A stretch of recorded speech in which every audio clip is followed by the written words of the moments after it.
Yes! Alors dans cette vidéo, j'avais fortement envie de pouvoir vous parler à cœur ouvert d'un truc que j'ai vu mais qui me fait vraiment chier. C'est tous ces vendeurs de rêves là sur internet qui vous promettent monts et merveilles, une liberté, un épanouissement, un truc dans le genre. Et j'avais vraiment envie de faire cette vidéo parce qu'on pourrait croire que finalement avec ce que je propose, l'accompagnement phare que j'ai, d'ailleurs pour ceux qui ne me connaissent pas, ça va être l'occasion pour moi de vous en parler. Je suis Théo Justine, donc fondateur d'une approche d'accompagnement unique qui s'appelle le coaching thérapeutique, qui en quelques mots permet d'aller au cœur de soi, découvrir la source et la racine des symptômes de vie, des peurs qu'on peut avoir, de pouvoir s'en libérer durablement pour pouvoir ensuite vivre la vie de ses rêves. Du coup, j'ai fondé cette approche d'accompagnement basée sur mon vécu, mes expériences, tout ce que j'ai pu apprendre dans le monde, tous mes amis qui ont contribué grandement au développement de tout ça. Et aujourd'hui, on a accompagné dans différents programmes d'accompagnement qu'on a fondé plus de 1000 personnes là-dessus. Et on l'enseigne également à celles et ceux qui sont des passionnés de psychologie, de développement personnel, voire même de spiritualité, qui ont vraiment envie d'aider les autres et d'en faire un métier, qui ont envie de gagner leur vie en aidant les autres à se libérer de leur blocage et d'être surtout rémunérés à leur juste valeur.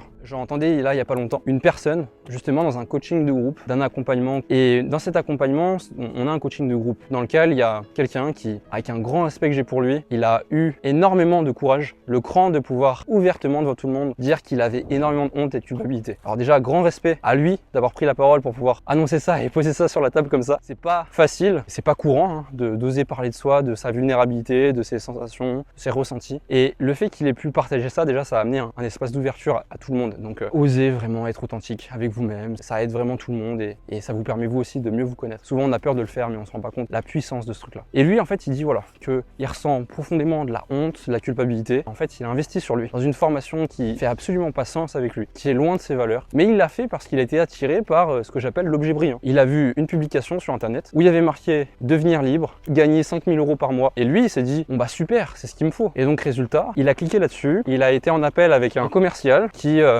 justement lui a persuadé que c'était un truc de dingue, etc.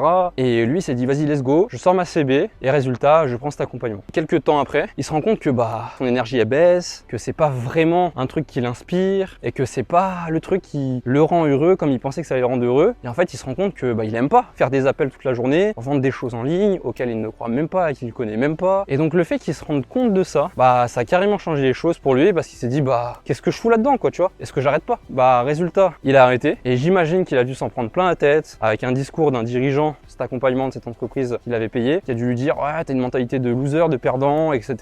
Ou du moins a dû lui faire ressentir ça pour qu'il en arrive à culpabiliser et avoir autant honte. Et souvent c'est un truc qu'on peut entendre, prôner le truc, allez no pain no gain, il faut y aller, il faut se donner, il faut mériter sa fierté. Si on abandonne, on sera un loser. C'est pas une mentalité pour gagner, pour être heureux et pour pouvoir s'affranchir et être libre financièrement, patati patata. Et je trouve que c'est bien dans plein d'aspects, mais la réalité c'est que cette mentalité appliquée à un truc qui est pas vraiment un truc qui nous inspire et qu'on aime vraiment, c'est de la faut oser le dire au bout d'un moment. Et quand on n'est pas conscient de qui l'on est et qu'on se force à faire quelque chose en étant attiré par ce que j'appelle l'objet brillant, du coup forcément on est atteint de déprime, de procrastination, on n'a pas de joie intérieure, la vie nous renvoie que des choses comme ça. Et heureusement, parce que la vie nous montre en permanence derrière chaque symptôme qu'on vit, et ça c'est la compréhension qui m'a mené vraiment à fonder le coaching thérapeutique, c'est que derrière chaque symptôme qu'on vit, il y a une pertinence. C'est que t'es pas suffisamment aligné à ce qui appelle en toi, à ce que tu souhaites réellement vivre comme vie. Il y a autre chose qui pourrait plus te convenir. Et donc du coup c'est comme si chaque difficulté au quotidien te permettait de pouvoir davantage te rendre compte de ce qui t'inspire réellement dans le monde. Lui du coup tant mieux finalement. Moi si quelqu'un demain suit mon accompagnement et se rend compte que c'est pas vraiment ce qui l'inspire, je lui dirais déjà bravo, c'est cool, tu sais davantage ce qui t'inspire. Je me remettrai en question parce que s'il y a quelqu'un qui est rentré dans l'accompagnement et qu'on a fait rentrer, pas moi qui l'ai fait rentrer, et que finalement il est pas au bon endroit, c'est peut-être que les candidatures ont mal été choisies pour nous ou pour les gens membres de mon équipe. Et bref, et c'est en plus de ça quelqu'un que je remboursais sans hésiter. Bref, c'est important pour nous, en tout cas c'est important pour moi de connaître suffisamment les gens. C'est pour ça que j'invite les personnes à vouloir rentrer dans mon accompagnement, à candidater, à avoir un appel avec moi ou un membre de mon équipe pour pouvoir voir si c'est vraiment la chose à faire pour eux. C'est-à-dire qu'on prend le temps d'apprendre à les connaître, voire même c'est quelque chose que vous pouvez faire avec vous-même. C'est-à-dire vous pouvez prendre un temps pour apprendre à vous connaître. Alors là du coup vous allez me dire oui mais comment je sais qui je suis Théo, j'ai pas appris ça à l'école. Oui c'est normal et c'est d'ailleurs pour ça que je vais te l'enseigner et que je l'enseigne ici dans cette chaîne YouTube et que j'ai fondé du coup l'académie coaching thérapeutique vraiment pour ça, pour pouvoir l'enseigner. Parce que je sais que c'est quelque chose qui manque grandement et que beaucoup de personnes aimeraient savoir qui ils sont. En fait fait, tu es le résultat de tout, tu es le résultat de tes grands désirs dans la vie, tu es le résultat de tes plus grandes valeurs, tu es le résultat de tes inspirations les plus profondes. Et la réalité, c'est que si tu ne connais pas tes vrais désirs, si tu es inconscient de ce qui t'inspire réellement dans la vie et de quelles sont tes valeurs profondes, quand quelqu'un te dit investis en toi et tu le regretteras jamais, la vérité, c'est que il n'est pas en train de te dire ça, il est en train de te dire investis en moi. Parce que la réalité, c'est que oui, investir en toi, tu vas jamais le regretter. Mais si tu investis en toi mais que tu ne te connais pas, t'investis pas en toi, t'investis en la personne qui te raconte des histoires. Et donc du coup, pour pouvoir se connaître, tout simplement, vous pouvez aller voir un accompagnant, quelqu'un en qui c'est le métier, qui peut vraiment vous aider à ça.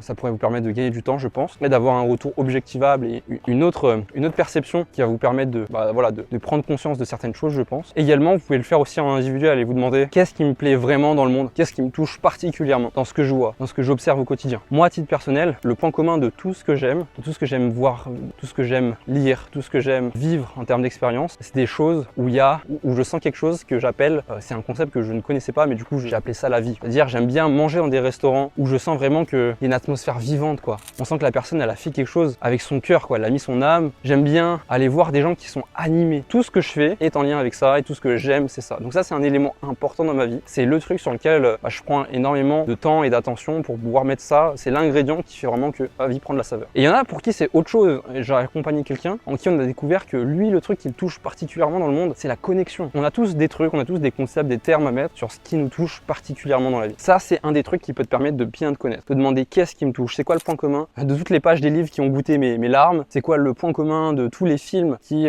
m'ont fortement ému. Ensuite, vous pouvez aussi vous demander à quoi est-ce que je pense au quotidien, dans quoi est-ce que c'est facile pour moi d'investir mes ressources limitées, temps, argent, énergie, pensée. Et ensuite, vous allez vous rendre compte qu'il y a des désirs profonds. Il y en a pour qui ça peut être la famille, il y en a pour qui ça peut être l'entrepreneuriat, Et une fois que vous avez qui vous touche, les désirs, vous pouvez vous demander c'est quoi les valeurs que j'aime, c'est quoi les trucs qui, par exemple moi une valeur qui est importante pour moi c'est la liberté, l'amour, ce genre de choses. Et voilà, vous pouvez vous demander quelles sont les valeurs profondes qui vous animent. Avec ce concentré de toutes ces choses-là, vous avez un petit peu plus votre identité et vous avez un petit peu plus de conscience déjà sur qui vous êtes. Un énorme désir que j'ai moi personnellement, c'est la connaissance de soi. La psychologie, tout ce qui tourne autour de la connaissance de soi, la psychologie, le développement personnel et aussi le fait de transmettre ce que j'apprends aux autres. Et en fait, je sais que quoi qu'il arrive, si j'investis 1 euro ou même 10 euros dans une formation, dans un livre qui va m'apprendre quelque chose sur la connaissance de moi, du monde, etc., je sais que je vais être heureux en fait. C'est pas une dépense que je vais regretter. Donc je sais que là, investir sur moi, c'est un très bon investissement et c'est un truc que je regretterai jamais. Mais par contre, si je suis inconscient de qui je suis, de mes vrais désirs, de ce qui me touche profondément dans le monde et de mes valeurs les plus intrinsèques et que j'écoute quelqu'un sur internet qui me dit investis sur toi, tu vas pas le regretter, la réalité c'est que j'ai toutes les chances de le regretter parce qu'il est en train de me dire c'est mec, j'ai besoin de thunes, investis sur moi et donne-moi ta thune, tu vois, et donne-moi du coup tes ressources limitées. Je trouve que c'est vraiment sage d'apprendre à quelqu'un à se connaître, de lui apprendre et lui demander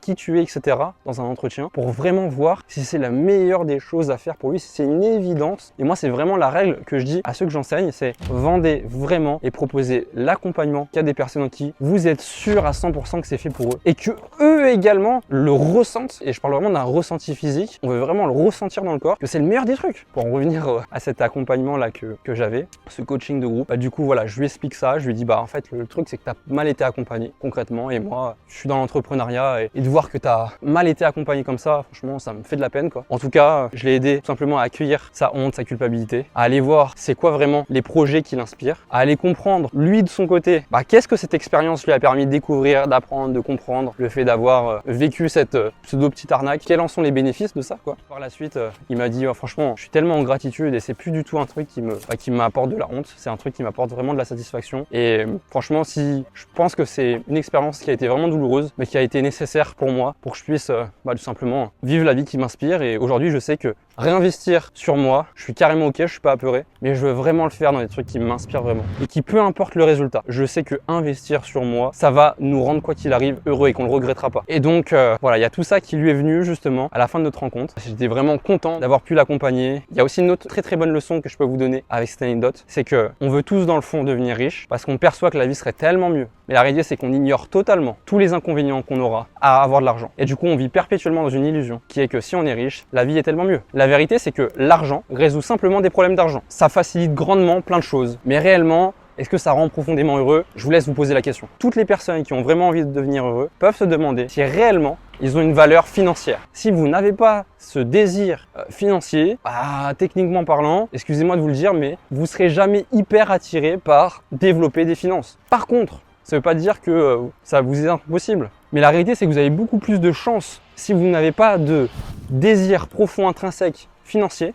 de devenir riche en investissement sur vous-même au travers de vos vrais désirs et de trouver un moyen pour développer votre intelligence entrepreneuriale en lien avec ce qui vous inspire profondément. Et ça, c'est ce que j'adore apprendre à faire aux personnes. D'ailleurs, si tu es inspiré par développer ton intelligence entrepreneuriale pour pouvoir bâtir un business qui te rend libre, en lien avec tes vrais désirs et ce qui t'inspire profondément, n'hésite surtout pas à aller voir sous cette vidéo. Il y a sûrement des liens ou quelque chose qui va te permettre d'être redirigé vers ce que je fais et les services que je propose. N'hésite pas à partager cette vidéo à une personne qui a vraiment besoin d'entendre ça, de prendre conscience de tout ça pour pouvoir changer sa vie. C'est tout pour cette vidéo et je vous dis à très bientôt pour une prochaine. Allez, j'ai oublié le plus important, like et abonne-toi pour être sûr de ne pas manquer les prochaines. Ciao!